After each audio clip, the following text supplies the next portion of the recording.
नमस्कार दोस्तों, आज की कहानी है मुझे कोलू का बैल समझ रखा है क्या नंदरानी। अरे पूजा, सुन जल्दी कर, अभी माधुरी आने वाली है आधे घंटे में। तू जल्दी से आलू उबालने के लिए चढ़ा दे। माधुरी यही खाना खाएगी। उसके बच्चों ने फरमाइश की है कि वह आलू के परांठे खाएंगे आज, तो तू जल्दी से आलू उबालकर मसाला बनाकर तैयार रख। पूजा ने अभी अभी घर के सभी लोगों का खाना बनाकर किचन की सफाई की थी और कुछ देर कमरे में आराम करने के लिए जा रही थी। माधुरी के आने का सुनते ही पूजा थोड़ा गुस्से में आ गई, पर उसने गुस्से पर कंट्रोल करके बोला, ठीक है माँ, आलू उबलने के लिए रखती हूँ। पर माँ, दीदी को आना ही था तो पहले ही बता देते, मैं सुबह से ही उनके हिसाब से खाने की तैयारी कर लेती। मैंने तो अभी अभी सारा खाने का काम खत्म किया है। पूजा की सास थोड़ा नाराज होते हुए बोली, आज दामाद बाबू लंच पर नहीं आएंगे खाना खाने के लिए, उन्होंने माधुरी को थोड़ा देर से बताया था। तो माधुरी ने इधर आने का प्रोग्राम बना लिया। क्यों पूजा, तुझे जोर आ रहा है क्या अपनी नंद के लिए खाना बनाते हुए? अरे तेरी नंद तो कभी कभी आती है, मेरी नंद तो हमेशा अपने मायके में ही रहती थी। फिर भी मजाल हमने कभी उनके किसी भी काम के लिए यूं तेरे जैसे बड़बड़ करके काम किया हो। पूजा ने चुप रहने में ही भलाई समझी। एक बार मन तो किया बोल दे कि हाँ जोर आ रहा है मुझे, आप ही बना लो नंदरानी का खाना, क्योंकि अब मैं हर रोज नंदरानी का खाना बनाते बनाते और साथ में घर ले जाने के लिए उनका टिफिन पैक करते करते थक गई हूँ।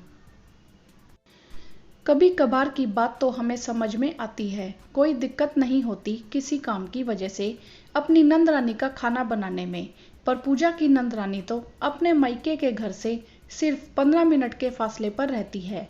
माधुरी के सास ससुर गांव में रहते हैं और माधुरी के पति देव का आए दिन टूर का काम रहता है, जो शहर से बाहर आते जाते रहते हैं। उधर पति देव टूर पर जाते हैं, इधर माधुरी मैडम अपने मायके के टूर पर आ जाती हैं। पति देव चाहे टूर पर जाए या ना जाए, माधुरी का तो टूर पर अपने मायके आना जरूरी है, हर 3-4 दिन के बाद।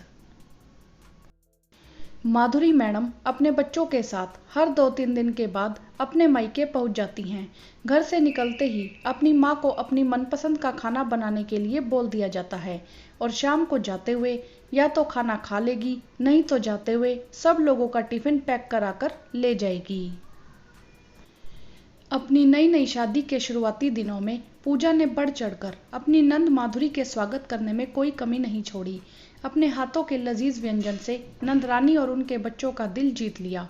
पूजा के इस व्यवहार से नंदरानी की तो बल्ले बल्ले हो गई।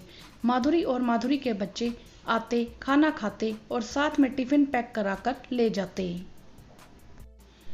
अपनी तारीफ के मिठास में डूबी पूजा टिफिन यूं भर भर के पैक करती कि माधुरी को दूसरे दिन नाश्ता भी नहीं बनाना पड़ता था। माधुरी बचा हुआ खाना दूसरे दिन नाश्ते में सबको डाल देती है, पर थोड़े दिन बाद ही हर 2-3 दिन बाद में अपनी नंद को यूं अपने मायके में हल्ला बोलते देख पूजा का फितूर उतरने लगा। माधुरी के रोज यूं आ जाने से पूजा को अपने लिए बिल्कुल भी टाइम नहीं मिलता था। दिन में थोड़ा आराम करने के लिए जाती तो माधुरी के बच्चे पूरे घर में उथल पुथल मचाते फिरते, चैन से 2 मिनट सोने भी नहीं देते। थोड़ी सी नींद की झपकी आती तभी ससुर जी की आवाज आती, अरे पूजा उठ जा बेटा, माधुरी के जाने का टाइम होने वाला है, जमाई बाबू आने वाले होंगे, जल्दी से माधुरी के लिए शाम के खाने की तैयारी कर और टिफिन पैक कर दे। पूजा को लगता जैसे उसने अपने ही पैरों पर कुल्हाड़ी मार ली हो और खुद को कोसती, क्या जरूरत थी इतनी आवभगत करने की, अपनी दरियादिली दिखाने की, बढ़िया से बढ़िया खाना बनाकर खिलाने की, और सोचती अब इस आफत से कैसे छुटकारा पाऊं। बस अपने मन ही मन बड़बड़ करके रह जाती, क्योंकि सासू जी के आगे उनके बेटे का भी मुंह नहीं खुलता था। अपने पति गौरव के आगे माधुरी के ऊपर बड़बड़ करती, अपनी भड़ास निकालती। आज भी माधुरी मैडम अपने मायके के टूर पर आ गई। माधुरी के लिए, उसके बच्चों के लिए आलू के पराठे बनाते बनाते पूजा थक गई, पर माधुरी और उसके बच्चे पराठे खाते खाते नहीं थके। उधर उसकी सासू माँ, बेटा एक और ले ले, बेटा एक और ले ले। बोलते बोलते नहीं थक रही थी। पराठे खाते हुए माधुरी बोली, पराठे बहुत टेस्टी हैं। पूजा ऐसा कर, थोड़े पराठे टिफिन में पैक कर दे। तुम्हारे नंदोई जी को भी तुम्हारे हाथ के बने हुए आलू के पराठे बहुत पसंद हैं। पूजा ने पराठे बनाकर जल्दी से टिफिन पैक कर नंदरानी को विदा किया। रात को जैसे ही गौरव कमरे में आया, पूजा उसके ऊपर अपनी भड़ास निकालने लगी। माधुरी को लेकर तुम्हारी बहन है या कोई पुनौती, हर 2-3 दिन में घर पर आ जाती है और मेरी बैंड बजाकर चली जाती है। आने के लिए कोई मना नहीं है, आओ बैठो बातें करो, पर इस तरह से रोज रोज मुझसे खाना बनवाना, टिफिन पैक करवाना, ये कौन सी बात हुई भला। खुद को तो काम करते हुए इतना जोर आता है और मुझे कोल्लू का बैल समझ रखा है। गौरव बोलता है, तुम्हारी इस समस्या का समाधान आज मैंने ढूंढ निकाला है। पूजा खुशी से चहक कर बोलती है, सच? क्या समाधान निकाला, बताओ जल्दी से। गौरव बोलता है, अभी थोड़ी देर पहले मौसी जी का फोन आया था। मौसी जी ने माँ को कुछ दिन के लिए अपने पास बुलाया है। माँ जाने के लिए राजी हो गई है। माँ 2-4 दिन बाद मौसी जी के घर रहने के लिए चली जाएगी। गौरव की बात सुनकर पूजा का मुंह मुरझा गया और वह बोली, यह क्या समाधान है? माँ के मौसी के घर जाने से क्या समाधान निकलेगा इस चीज का? गौरव ने अपनी बीवी के गले में बाहें डाली और उसके कान में कुछ फुसफुसाया, जिसको सुनकर पूजा के चेहरे पर रौनक सी आ गई। 2 दिन बाद पूजा की सास अपनी बहन के पास चली जाती है। उसके दूसरे दिन माधुरी का फोन आता है, भाभी आपका मन नहीं लग रहा होगा। माँ बोल कर गई थी कि मैं आपका मन लगाने के लिए घर पर आ जाऊं। माधुरी उधर से कुछ इसके आगे बोलती, तभी पूजा फटाफट बोलती है, हाँ माधुरी, सासू माँ ने मुझे भी बोला था कि तू कभी कभी माधुरी के पास चली जाया करना। तो मैं माधुरी आ रही हूँ आपके घर, आपके भैया के साथ। आपके भैया मुझे आपके घर छोड़ते हुए ऑफिस निकल जाएंगे। आप ऐसा करो, जल्दी से अपने भैया के मनपसंद के गोभी के पराठे बनाकर तैयार रखो।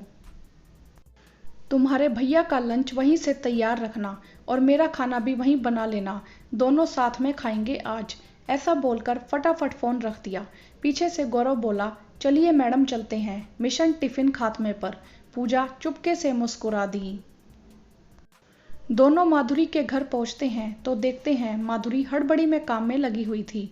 पूजा और गौरव को देखकर माधुरी के पति बोले, वाह भाई वाह, तुम दोनों ने तो कमाल कर दिया आज। हमारे घर भी वर्षों के बाद पराठे बनेंगे। हमारे रसोई की खुशबू से भी घर महकेगा। तभी तो देखिए मैडम जल्दी जल्दी कुछ नहीं कर पा रही, क्योंकि आप लोगों ने उसकी आदत जो खराब कर दी है, पराठे खिलाकर और पराठे टिफिन में पैक करके। गौरव ने अपने जीजा जी को देखा और कहा, हाँ जीजा जी, अब तो खाने की खुशबू आपकी किचन से ही आएगी जब तक माँ नहीं आ जाएगी। मैं और पूजा दोनों इधर ही खाना खाएंगे। खाना खाकर टिफिन पैक कराकर ले जाएंगे, क्योंकि पूजा के तो कल काम करते करते पता नहीं अचानक कमर की नस में कोई प्रॉब्लम हो गई है। उससे तो खड़ा भी नहीं हुआ जा रहा अच्छे से।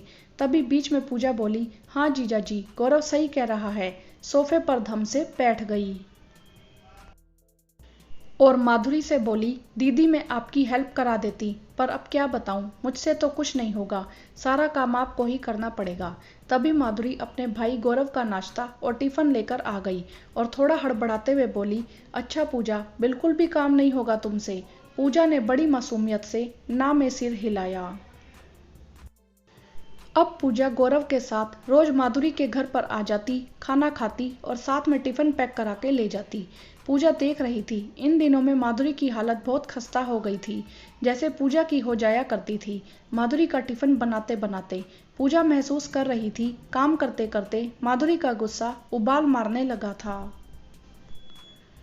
और आखिर एक दिन गौरव ने ऑफिस से आते ही बोला, अरे जल्दी करो, आज तो आलू के पराठे बनाकर देना टिफिन में, आज मुझे घर थोड़ा जल्दी जाना है। पूजा भी बोली, हाँ आज घर थोड़ा जल्दी जाएंगे, मेरी फेवरेट मूवी आने वाली है, हम वहां देखेंगे। माधुरी का गुस्सा आज उबाल मारकर बाहर निकल आया। वह गुस्से से अपनी भाभी से बोली, भाभी मुझसे आपका टिफिन नहीं बनता, आपको दिख नहीं रहा कितने दिनों से मैं अकेली काम में लगी हुई हूँ और आप आराम से मजे लेकर टीवी देखते रहते हो सारा दिन। काम वाली बाई के जैसे हालत बना दी है मेरी। भाभी, खाना तो आप घर पर बनाकर मेरे घर आ सकते हो और शाम को वापस जाकर भी बना सकती हो। मेरा पूरा दिन खाना बनाने में निकल जाता है। माधुरी की बात को बीच में काटते हुए गौरव बोलता है, वाह दीदी वाह, आज 4-5 दिनों में आप इतने परेशान हो गए हो। पूजा को तो देखो, वह पिछले 5 सालों से आपका खाना बनाने और आपका टिफिन पैक करने में लगी हुई है। मुश्किल से सप्ताह के कोई 2 दिन ऐसे गुजरते होंगे जब आप घर पर ना आई हो और टिफिन पैक कराकर अपना खाना खाकर ना ले गई हो। पूजा का भी पूरा दिन बस आपकी खातिरदारी में ही गुजर जाता है।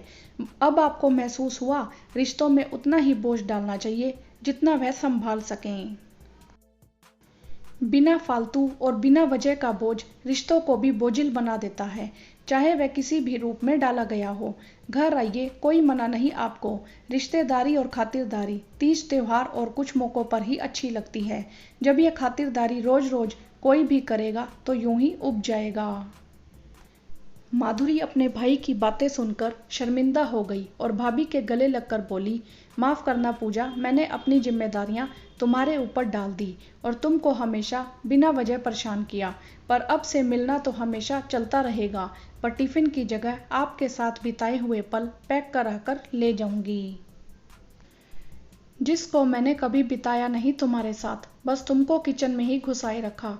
तभी गौरव के जीजाजी आ जाते हैं और वह बोलते हैं, शुक्रिया साले साहब, आज से हमको हमारी बीवी के हाथों का खाना खाने को मिलेगा। और सब मुस्कुराने लगते हैं। उधर पूजा गौरव का आंखों ही आंखों में शुक्रिया अदा कर रही थी और बिना रिश्ते खराब हुए माधुरी को बात समझ में आ गई। वीडियो को लाइक करें, शेयर करें और चैनल को सब्सक्राइब भी करें। धन्यवाद।